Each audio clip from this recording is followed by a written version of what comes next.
Julie, you have so much to share with us in a short period, so we'll just jump right in if that's okay. World War II began with the invasion of Poland by first Germany, then Russia, in September 1939. You were born in April 1941, and when you were born, the city where your family lived was under Soviet occupation. I know you know very little about your family and their lives prior to your birth, but to the extent that you can, share with us what you do know about your family prior to your birth. First, I have to say that what I know are things that my grandfather wrote in his diary. Some things I remember, but I remember them with the eyes of a child. And some things I was told. But what I knew about my family beforehand was that my grandfather was an import fruit and vegetable dealer and middle class. My mother was a Jewish opera singer. My father, and here is where the translation is interesting, was either a tinsmith or a plumber. And it depends whether you read the Polish or the Russian records, and he was one of the above. And my parents were living okay until the Russians came and hard times became very hard. Julie, do you know anything about your extended family? I know that my grandfather's brothers, one way or another, died. His wife was killed at Belzec. His parents, extended family, most of them were killed at Balzac. My uncle, and you saw his picture, I do not know his name. My mother's older brother was in the Polish army, and I guess he was killed there. He was the gentleman on the right in the uniform, and below him was his wife. So, A couple more questions about that time. You had some family at that time in the United States. Mm-hmm. How'd they get to be here? My grandfather's parents sent the two daughters they had to America because at that time there were pogroms where Jews were rounded up by the Cossacks, and often women were killed or raped or both.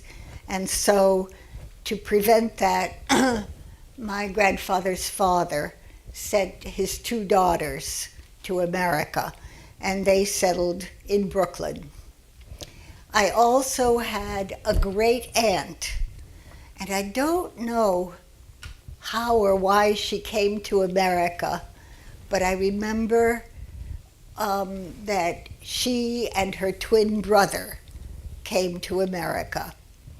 And my great aunt Helen, who I adored, was about yay high with great big huge blue eyes and this magnificent face.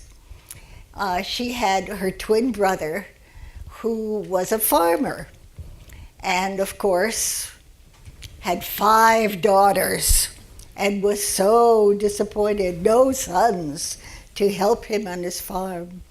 But what I remember about Uncle Charlie was that he drove through the mountains like a fiend. He was just, and he had the biggest hands I've ever seen. These huge, huge hands. When I saw The Potato Eaters by Van Gogh, I continued to remember my Uncle Charlie. Anyway, my two grandfathers' sisters, they lived together in a house they shared The older one was a widow, and her daughter lived in the house also. And the younger one was married and had a daughter who was 4 years older than I. And Tante Rosa, the oldest, had a daughter who was 8 years older than I. It was very hard for my aunt.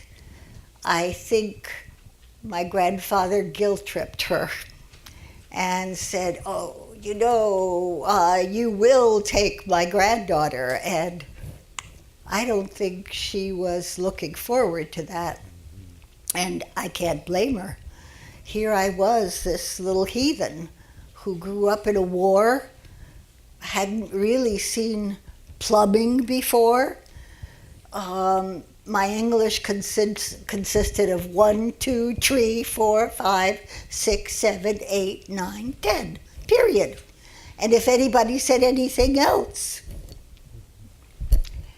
And the only school I'd gone to was a school in Hebrew, and suddenly she was stuck with me. And she had her own issues. When she adored her older brother, my grandfather, and he was like her hero. And when she first saw me at a Catholic orphanage in New York, when we just landed in Boston, and then by bus we went to New York, I remember her standing at the bottom of the stairs and speaking to one of the nuns in German. She could have spoken English and I would have understood nothing she said. But in fact, she said when she saw me, "Oh, that can't be Isaac's granddaughter. He's so, and she's so, oh." And that started off our relationship. And Julie, I hope we'll get to later, you know, how difficult the adjustment was after you arrived here. There were tough times for you in getting here. But going back to, you were born in April of 1941, and Nazi Germany turned on the Soviet Union in June of 1941, just months after your birth. Within days, the city of Lwów, where you lived, was occupied by the Nazis. Your family was quickly forced into a ghetto. What did that mean for your family, for all of you, including your grandfather, Isaac? My grandfather and my father got together and planned a hiding place, which is often called a bunker, a special secret compartment in his barn. And my mother, very pregnant, and I and my father, grandfather, and others were hiding in that secret bunker until my grandfather left to go visit a friend who didn't have any hiding place, and then he was picked up and he was sent to his first labor camp, which was Yaktarov, and that's where he worked in the limestone quarry, which was 8 kilometers from the camp itself. And he would work in the quarry with taking rocks, and he had to bring them back to the camp, enduring beatings all the time. I visited that place when I went 4 years ago. It is now appropriately an insane asylum. And the building where the commandant lived is the kind of headquarters of it. And I was told by a woman we met there, she said, "You know, I was not born yet, but I was told that the ground, and this place looked very pastoral, absolutely gorgeous, with greenery and mountains and hills and valleys, just beautiful looking. And on one of these hills is a monument, and it is from the Israeli government, and it says basically that 20,000 Jews were murdered there. And it's interesting because this woman said that her family member said, "I remember the ground moving for 3 days." What had happened was a huge trench was dug, usually by prisoners themselves, and people were shot and buried, but some were buried alive. So the tunnel kind of moved, the ground moved. And if you read Père Desbois' book, Father Desbois, The Holocaust by Bullets, he describes some of that also in the Ukraine when he and his colleagues went there to identify Jews who had no known graves and who were just buried here or there to find what their names were.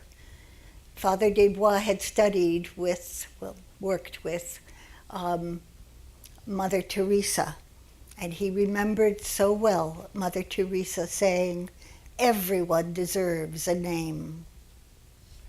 And so he too was bound and determined to go and find the names of those who were not killed in gas chambers or in other ways, but who were killed by bullets and buried in unmarked graves. Julie, your grandfather, as you were describing to us, of course, he was arrested and sent to the first camp, and then he would be sent to a second camp, Yanaska. Tell us a little bit of what happened to him there. Janauska was began as a labor camp and turned into a killing camp. It was a huge camp, and I have some pictures of pieces of it now. When he got captured, the first thing that happened was that he was taken to Klopperhof station, and people were divided into two groups.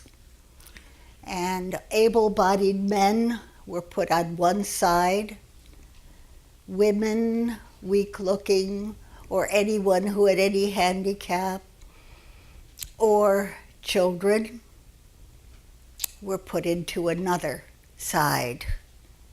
And this gets a little graphic, so if there are young children here, please make sure you talk to them later and process things with them. But babies were taken by their feet, children under 2, and they were thrown against these huge pillars, and their skulls were crushed. And they were thrown into the trains with the mothers and everyone else who didn't make the count, and sent to Balzac, which was a gas camp. And in Balzac, Balzac doesn't exist any longer, but at the train station, there is a sign saying, "From this station, Klopperhof, 500,000 Galician Jews," and Lwów was part of Galicia, were taken and killed at Balzac camp. And of course, this was what we had to look forward to, and this is what my grandfather saw. He was taken because he was very strong. As a matter of fact, the first time I read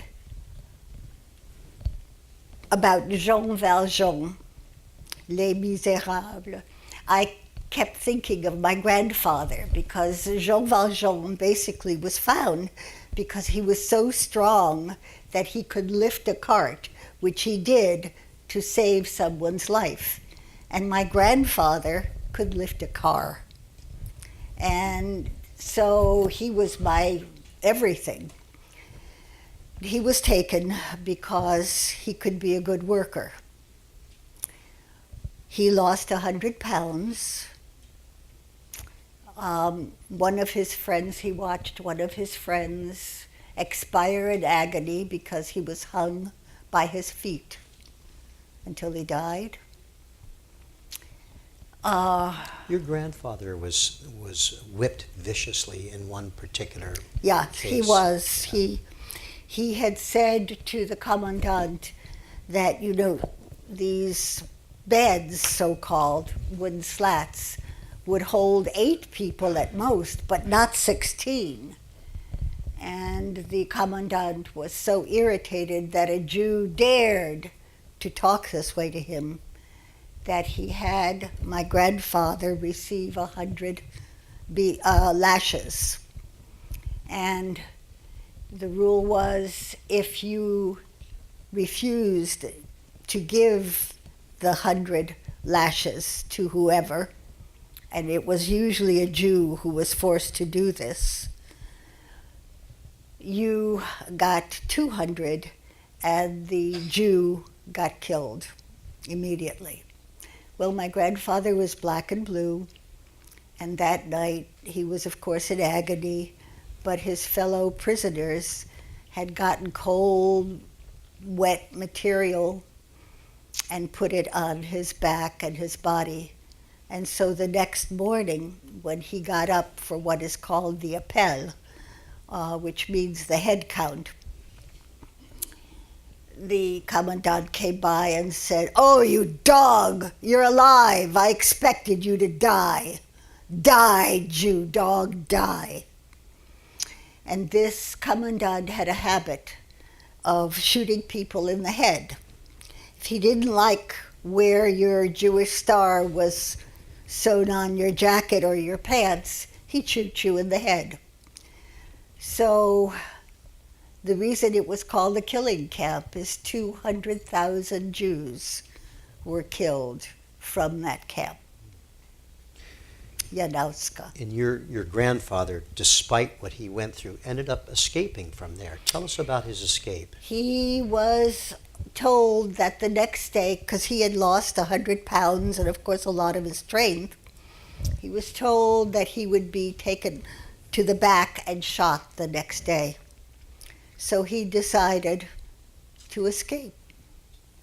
There is a song by Janis Joplin, "Freedom's just another name for nothing left to lose." And he felt he had nothing left to lose. So where the sentries brought in new prisoners, there were huge gates, and the gates were opened for new prisoners, and he ran out and down a hill, and we saw where that probably was, crossed a street, and there was this huge, like, hole or whatever, and at the bottom of it, a train ran, and he was going there, and as he jumped, he was shot in the right hand. But he managed to get to the other side just as a munitions train was coming.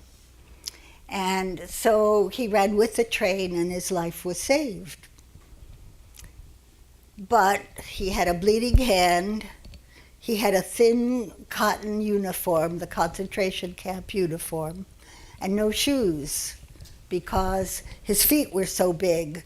And of course all the clothes of all the prisoners were taken and they were given like wooden shoes and nothing would fit him. So he was barefoot. And this was in late November. And in Poland it was snowing and terribly cold. So he was running and he wound up in a small woods. and wondering, how can God do this to the innocent Jewish people? And then he was desperate and ran to the home of a Polish peasant, Mr. Boreski. And I'm still trying to go and get him as one of the righteous amongst nations. This is a man, again, a poor man, who of course knew that my grandfather was a Jew from a concentration camp because he saw the uniform, even though my grandfather had ripped off the Jewish stars.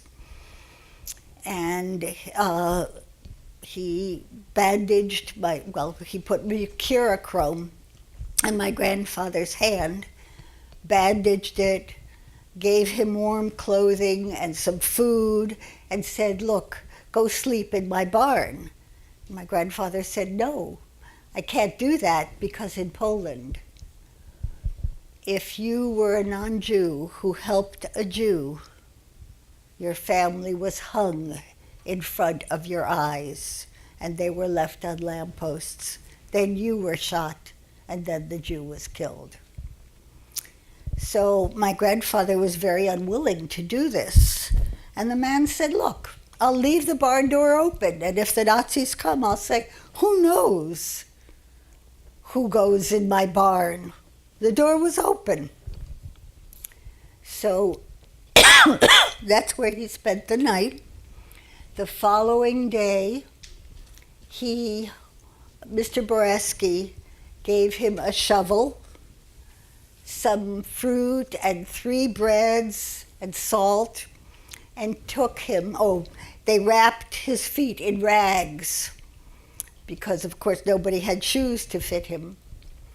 And Mr. Boreski took him to the Bolshevitsky forest, which was about 6 kilometers away, and told him to hide himself there. And the shovel was to dig a ditch for himself so that he could hide from the elements, but also from the Nazis, because it was a very vast woods. So my grandfather did that, and he meanwhile, my father, my mother, and my baby sister was born while they were in hiding. In the ghetto. In that bunker in the ghetto. Mm-hmm. And I often think, how could my mother do it? How could she give birth to a live child and stay alive herself in a situation where there was no medicine, there was no food, there were dead bodies all over the place? How could she cope? But apparently she did, because my baby sister was born. And then my grandfather was hiding in the woods, and one day he heard some men. In the meantime, you're still all hidden. We're all still hidden, that's ghetto. right, Yeah. Thank you, right. And my grandfather is in this small tunnel, and other Jews come, and one of them has a gun. And so my grandfather had been a soldier in World War I. And so he became head, and the tunnel got more and more expanded by more and more people coming from small towns near Lwów all around, until there were 30-some Jews hiding in this tunnel. Which he'd been enlarging to make into a really Which a bunker, everyone, right? all Yep. the men were. Yep. And the men would go out at night and shoot the tires of Nazi munitions trucks and grab guns and ammo and grenades. They would also go to the Ukrainian collaborator huts and grab cheese, canned goods, whatever they could, and water, and whatever they could grab to bring back to the people in the tunnel. Now one day as my grandfather went to Mr. Boresky's house again, he found out that the Nazis were going to burn the ghetto. And of course, we were still hiding there. So he took a Nazi command car, Nazi uniforms. All that they had stolen. That they had stolen. Thank you. Yeah. Right, Bill. And decided to go to the ghetto to get us out. And he went at night. He asked the other men to stay in the forest a little bit far away. And he would go to the ghetto himself because he knew exactly where we were. So he went in and he took me, and my father took my baby sister and my mother, and we all got somehow to the command car, and we were supposed to go to Mr. Boresky's. My grandfather and he had talked about how they were going to hide my mother, my baby sister Tola, and me. I was almost 3. My baby sister was 5 months. What I remember about that time is a couple of things. I remember that tunnel. I remember it so clearly. And sometime if we have time, I'll describe it to you. But I don't remember any people in it. I remember my grandfather, that's all. Mm-hmm. And yet 30 plus people were there. Uh-huh. The men were going out often to get supplies and to do whatever they could to... You ended up not staying with Mr. Boresky, though, and why was that? Because my mother said, look, I've lost my mother, I've lost so much, I'm not going to lose my husband and you, Father. I'm not going to be separated. If I die, I want to die with my family, what's left of it. So she got her way, and my baby sister and I were taken to the tunnel. Now the tunnel, we all got lice. It was cold and damp and full of all kinds of insects, and we couldn't really bathe. It was too cold to bathe in cold water, and the other thing was, well, we tried to wash, but we had to use the water we got for drinking. We could not cook or make fires because the Nazis would see the smoke. So it was a tough place to be. Especially for little kids. Especially for little kids. Now, I have to describe it to you if you don't mind. Is that okay? Okay. This is the way, remember, I was almost 3 at this point. So the memory I have is of a very tall ladder, wooden ladder, going down, which probably was no more than 6 feet. And I remember these walls that were wet clay or mud. They were damp.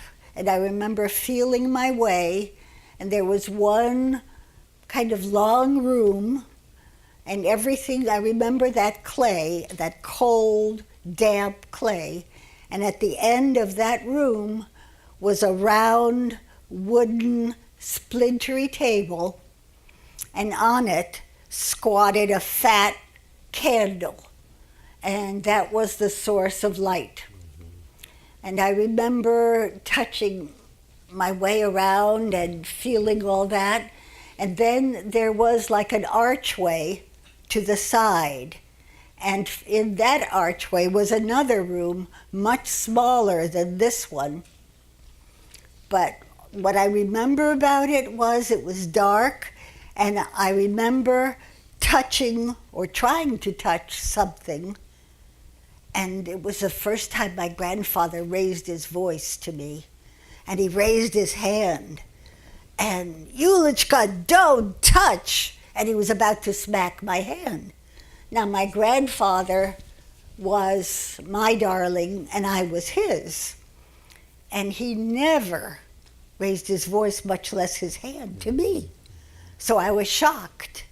And can you guess why he raised his voice? Anybody? Yes. Because Would you knock over the candle? Oh, that's a good point. But the candle was still in the other room. This was in a separate room on the side. Weapons. Yeah. Exactly. It was guns and ammunition and grenades. And if I had touched that, something might have gone off. So that's why. Julie, I know you have so much more to share with us, and our time is getting a little bit on the short side. You did not stay in the bunker terribly long before your grandfather had to make the decision for you not to stay there. Tell us about the events from there for you. Because we cried. I could be stopped, but how do you stop a 5-month-old baby? So one day my mother put her hand over Tola's mouth and almost suffocated her. And my grandfather said, Sala, stop. You'll smother the baby. So he decided he would get us out of there because we were endangering not only our family but everybody else. And Grandpa was the leader, and he couldn't, in all good conscience, endanger the lives of 30-some people for his grandchildren. So he dressed as a Polish peasant with Mr. Boreski's help, and he had one of these jackets that he pulled up the collar very high, and he borrowed a cart from Mr. Boreski, and it was not uncommon to go to the central market of Lwów, and he did that. And in the central market, he was looking for Dr. Grohr, who ran a Catholic orphanage, and could not find him. And he describes how desperate he was.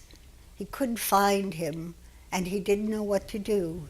And so what he did was he was thinking of just leaving us because we were little and cute, and he thought, well, someone would take us and save our lives, and if he lived through the war, he would come and get us after the war was over.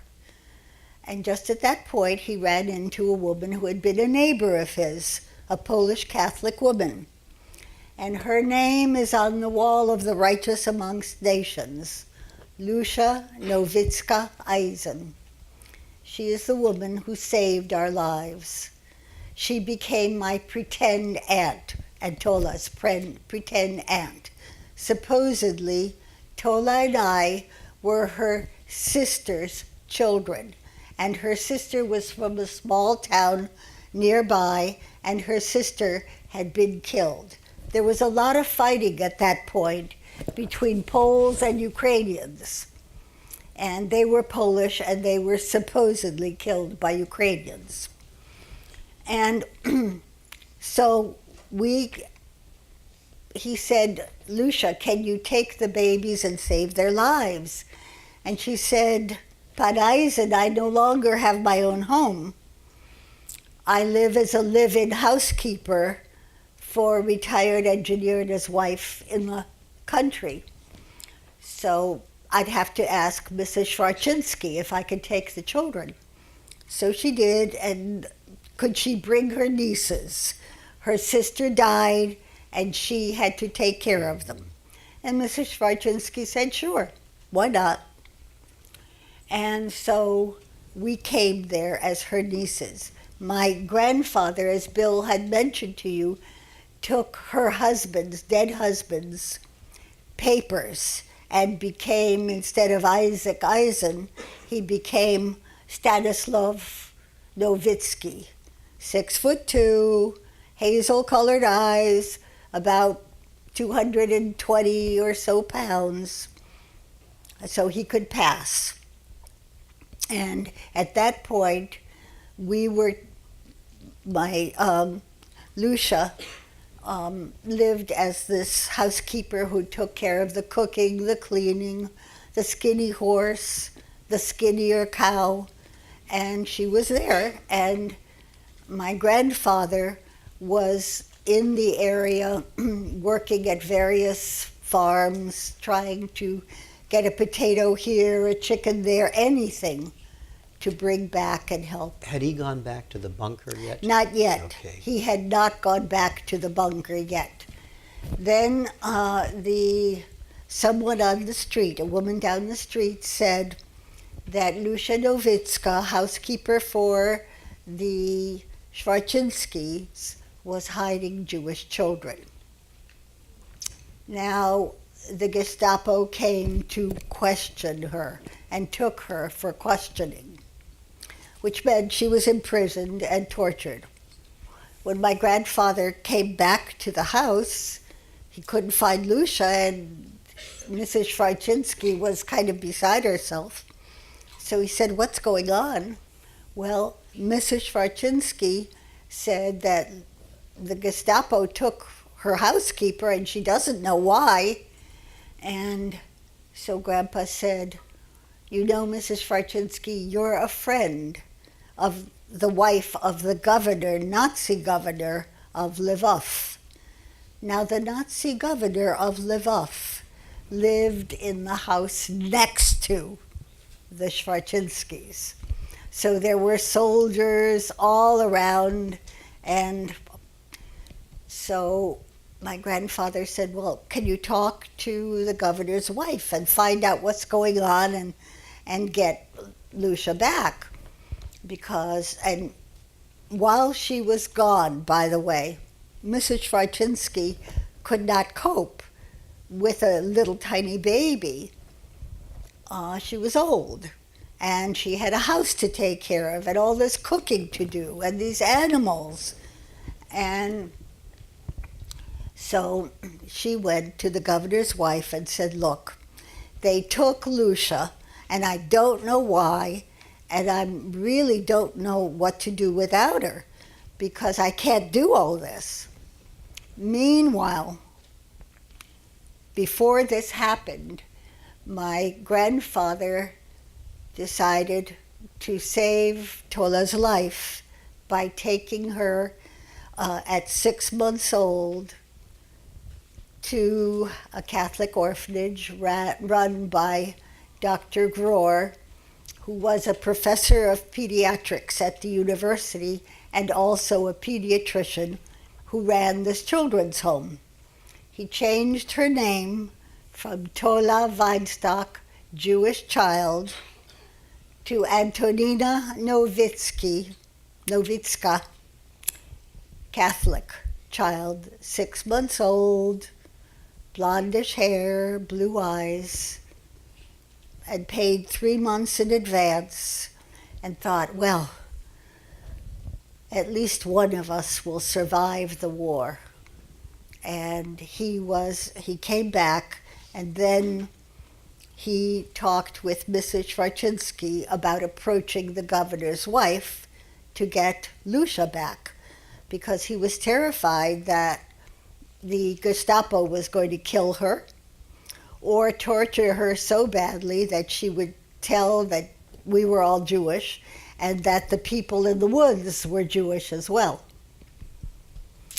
Well, the commandant heard, and he took his car, band car, whatever, and went to Gestapo quarters and told the Gestapo to get Lucia and bring her right now. So Lucia was told by the Gestapo to clean up and to not talk about her experiences ever to anyone.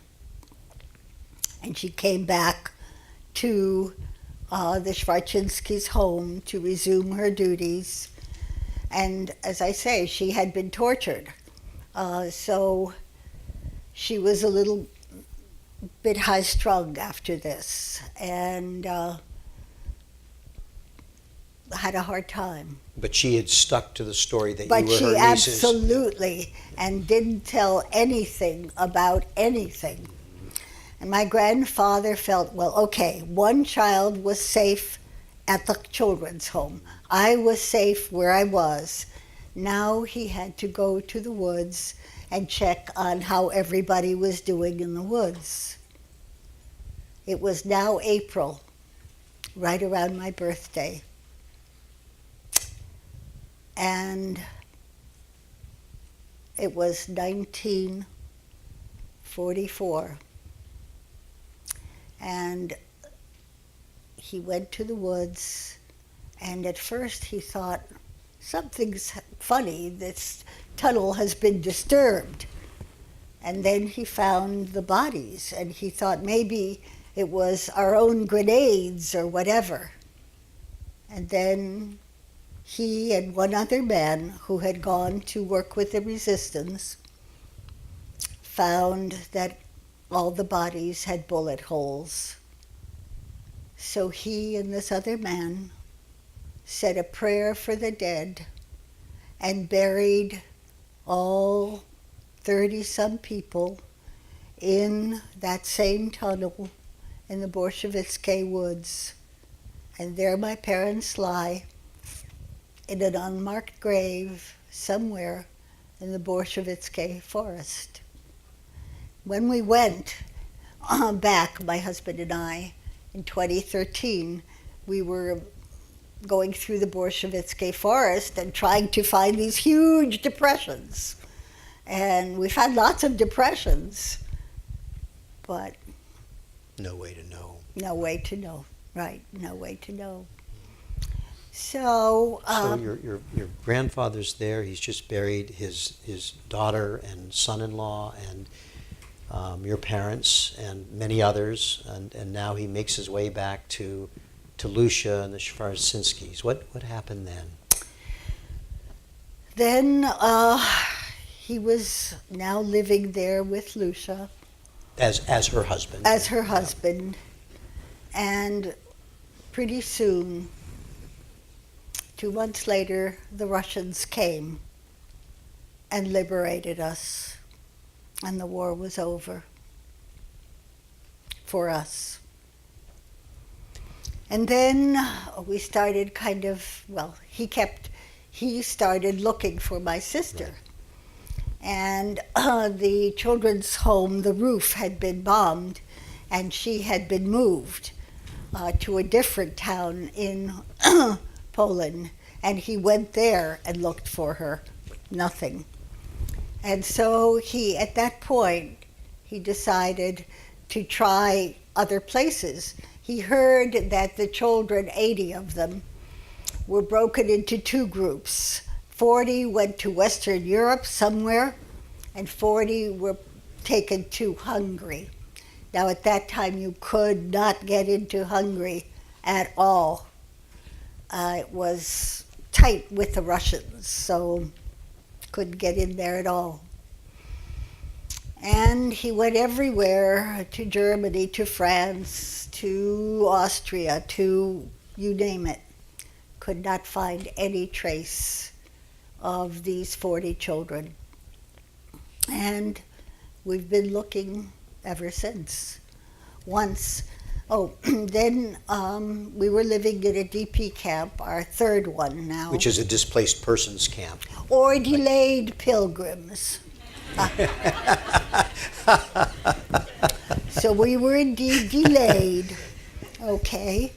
So there we were, and in our 3rd one, which was the Robert Tyler camp in Wechscheid, which is very close to Linz in Austria. This camp was the largest of the 3 near Linz in Austria, and the most primitive. It was meant to be very temporary, so people lived in shacks and old-fashioned army barracks, which were broken into rooms, wooden rooms, and each family got 1 room. There was no indoor plumbing. There was no heat. There was no, of course, electricity. There was no water. You had to get your water from an outside spigot. And the privies were all in a row on one side of the camp. And it was not a great place to be. And my grandfather wanted us to go to Israel, but at that time it was Palestine. But Palestine was not taking any more old people and orphan children because it was in a state of war itself.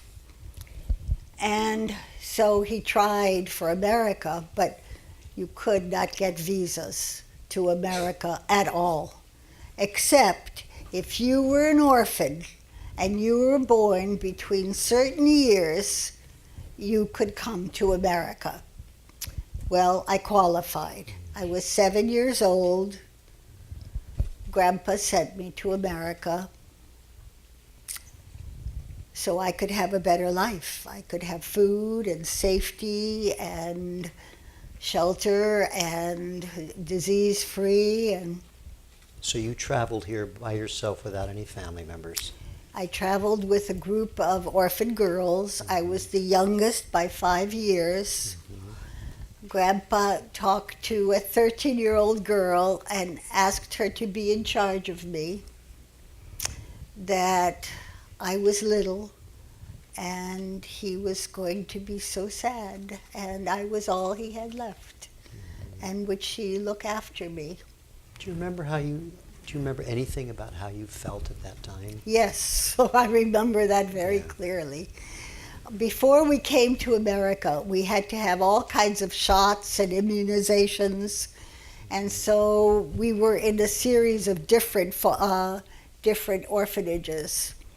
And I remember, the first one, I remember one day walking with my grandfather, and now, at this point, he had married the woman who saved our lives, and she became my babsha, my grandmother. And we were all walking, and it was beautiful, beautiful spring day, and I remember flowers all around, and I remember we were walking in a field, and we saw what looked like kind of wire, like a cage, and there were children there, and they were sticking their noses in these wire things. And I remember feeling just awful because they all looked so sad.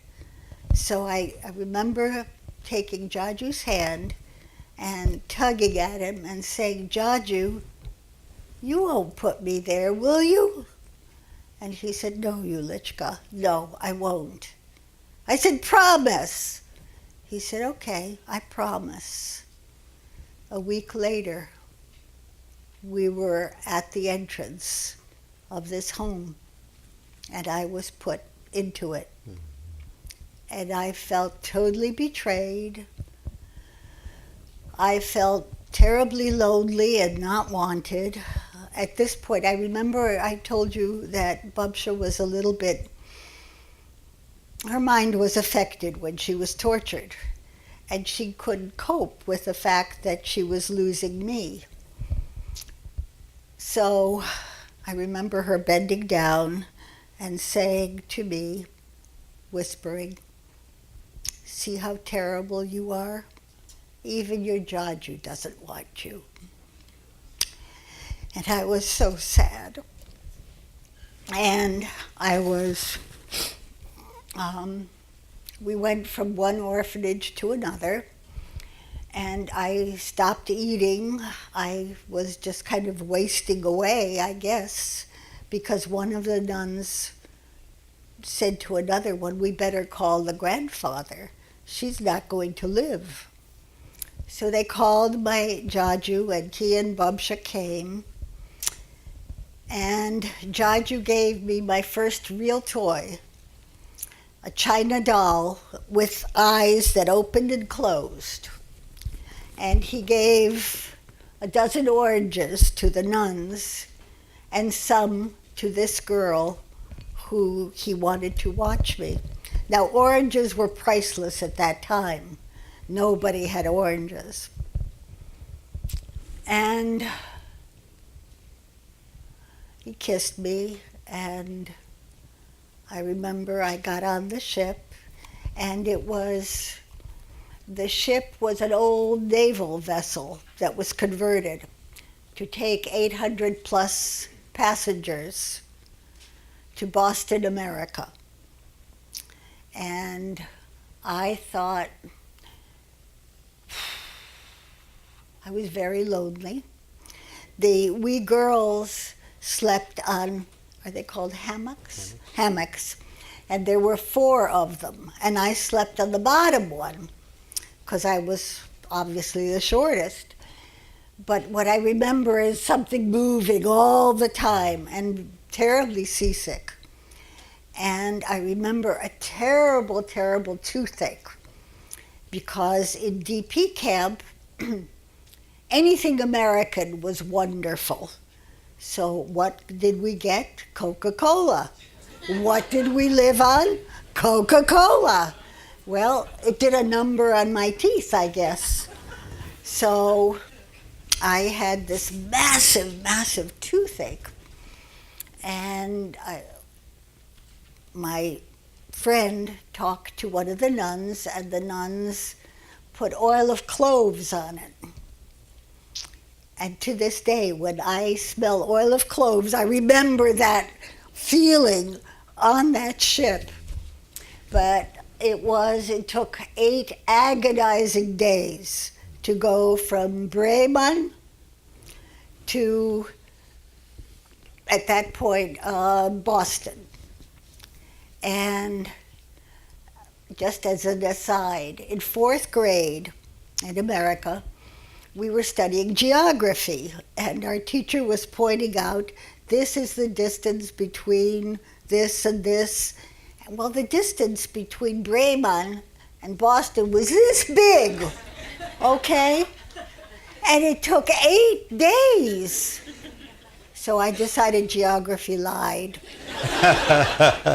Julie, we're at the end of our time, and you have to close our program. Obviously, we could spend a great deal more time with Julie just hearing about her transition, ending up in Cleveland in an orphanage for a number of years before being adopted by the Klestad family when you were 16, I believe.